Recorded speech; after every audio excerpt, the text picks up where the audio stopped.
Hello everyone, welcome to my new blog. এই দিনটি ছিল নভেম্বরের শেষের দিকের একটা দিন।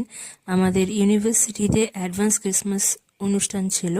আসলে ক্রিসমাসের আগেই ডিসেম্বরের শুরু থেকে সবার সেমিস্টার এক্সাম স্টার্ট হয়ে যায়, তাই সেই সময় কেউ আনন্দ করতে পারে না। তাই বলেই এত আগে এই অনুষ্ঠান সেলিব্রেট করা। এখানে দুদিন ধরে এই অনুষ্ঠান চলে। প্রথম দিন মিজো ভাষায় প্রোগ্রাম হয় আর দ্বিতীয় দিন ইংলিশে। এখানে আমি যে পোশাকটা পরে আছি সেটাকে মিজো পুয়ান বলে।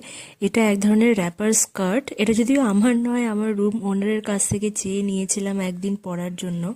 পরে যদিও ইচ্ছা আছে নিজের একটা কেনার।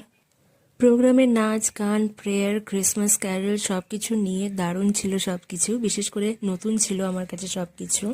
প্রোগ্রামের শেষে লাঞ্চ ফটোশ্যুট সব নিয়ে দিনটা দারুণ কেটেছিল। ভবিষ্যতে মিজোদের কালচার প্রোগ্রাম নিয়ে আরও অনেক ভিডিও করার ইচ্ছা আছে। আজকের ভিডিওটা এই পর্যন্তই। আমার ভিডিওগুলো ভালো লাগলে লাইক শেয়ার সাবস্ক্রাইব। বাই।